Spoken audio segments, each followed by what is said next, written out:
कौन थी वो? मैं 8 महीने की प्रेग्नेंट थी और अपनी डिलीवरी के लिए अपने मायके गई थी। माँ ने मुझे फोन पर बताया, घर के पीछे की तरफ जो खाली जमीन थी ना, वहां पर एक नया कमरा बनवा लिया है। इतने सालों के बाद जैसे ही अपने घर में कदम रखा, कुछ अलग सा लगा। माँ, ये घर के पीछे की तरफ नया कमरा बनवाने की क्या जरूरत थी? अरे बेटा, घर के पीछे दूर दूर तक खाली जमीन है। तेरे पापा को कई दिनों से लग रहा था कि यहाँ पर एक कमरा बनवा लेंगे तो ताजा हवा मिल जाया करेगी। अब तो ये सब छोड़ और चल जल्दी से दूध पी ले।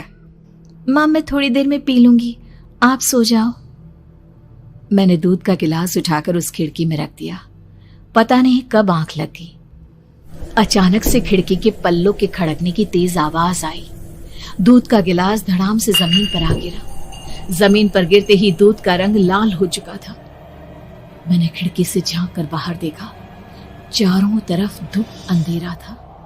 उस अंधेरे की तरफ से कुछ आवाजें आ रही थी, जैसे छोटे बच्चे आपस में खिलखिलाकर मस्ती कर रहे हो।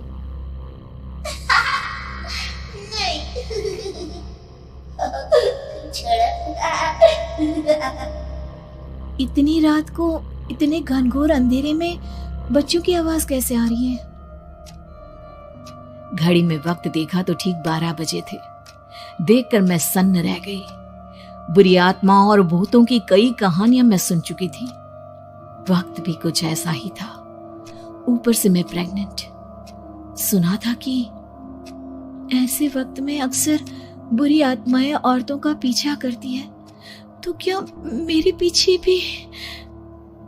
पसीने से तरबतर बड़ी मुश्किल से, जैसे कांपते हाथों से मैंने उस खिड़की को बंद किया। जल्दी से जल्दी उस कमरे से बाहर निकलकर माँ के पास जाने के बारे में सोचा, लेकिन जैसे ही दरवाजे की तरफ पलटी, लगा कोई साया हवा की स्पीड से दरवाजे के सामने से गुजर गया। मेरे गले में अटक कर रह गई। मैं जोर से चीख कर माँ को बुलाना चाहती थी, लेकिन वो आवाज खुद मेरे कानों तक नहीं पहुंच पा रही थी। तो माँ तक कैसे पहुंचती? खिड़की के पल्ले एक बार फिर तेज हवा के झोंके से धड़ाम करके खुल गया और पूरी ताकत से मैं चीख पड़ी। जानती थी मेरी चीख की आवाज सुनकर कुछ ही सेकंड में माँ वहां पहुंच जाएगी, लेकिन ऐसा कुछ हुआ ही नहीं। मेरा कलेजा डर के मारे फटा जा रहा था। आखिर माँ ने मेरी आवाज क्यों नहीं सुनी? इतनी गहरी नींद में तो माँ कभी नहीं सोती। ठीक पीछे खुली हुई वो खिड़की। मुझ में इतनी ताकत नहीं बची थी कि मैं पलटकर उस तरफ देख भी सकूं। हवा का एक सनसनाता हुआ झोंका उसी वक्त मेरे कानों से आकर टकराया। लगा जैसे किसी ने दबी हुई आवाज में धीरे से मुझसे कहा, चली जाओ यहाँ से। मैंने दोनों हाथ अपने कानों पर रख लिए और एक बार फिर ताकत लगाकर जोर से चीखने की कोशिश की। माँ! पापा! मेरी आवाज उस कमरे की दीवारों से टकराकर वापस मुझे ही सुनाई दे रही थी। जितनी ताकत के साथ मैंने चीखने की कोशिश की थी, कुछ ही देर बाद उससे कहीं ज्यादा तेज और दर्दनाक चीख मुझे सुनाई देने लगी। कि आवाज ठीक मेरे पीछे खिड़की से आ रही थी। वो आवाज मेरे कानों में पिघलते हुए लोहे की तरह गिर रही थी। उन आवाजों में हैवानियत थी।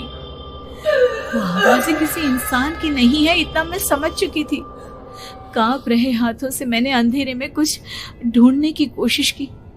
तभी अचानक मेरा हाथ बेड पर रखी टॉर्च पर पड़ा। किसी तरह ताकत लगाकर टॉर्च का बटन ऑन किया, लेकिन ये क्या? सामने दरवाजे पर 3 छोटी लड़कियां खड़ी हुई थी। उनके हाथ में स्टील के चमचमाते हुए चाकू थे। मैं घबराकर लड़खड़ाई और पीछे की तरफ हटी, लेकिन तब तक वो मेरे पास आ चुकी थी। उनकी गर्दन टेढ़ी थी और उनके हाथों के वो चाकू मेरे पेट को निशाना बनाने को तैयार। मैं जोर से चीखी, नहीं, छोड़ दो मेरे बच्चे को, मत मारो, मत मारो, छोड़ दो मेरे बच्चे को। सोनाली, क्या हुआ बेटा? तू इतनी डरी हुई क्यों है?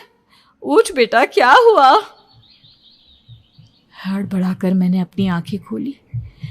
देखा तो दिन निकल आया था। माँ मुझे जगा रही थी। मेरा चेहरा पूरा पसीने से लथपथ था। क्या हुआ बेटा, तुमने कोई बुरा सपना देखा क्या? मैं अभी तक अपने पूरे होश में नहीं थी। वो मेरे बच्चे को मार देगी माँ। वो लड़की मेरे बच्चे को। मैंने घबराकर अपने पेट को छुआ। सब कुछ ठीक था। और वो दूध जो रात को यहाँ पर गिर गया था, उसका रंग लाल हो गया था। माँ ने हंसते हुए दूध का गिलास मुझे दिखाया। तुमने दूध पिया ही नहीं, पूरा का पूरा ऐसे ही रखा हुआ है। तुमसे कहा था ना सोनाली, सेहत के लिए लापरवाही ठीक नहीं बेटा। लेकिन मैंने तो सब कुछ अपनी खुली आंखों से देखा था। ये सपना कैसे हो सकता है?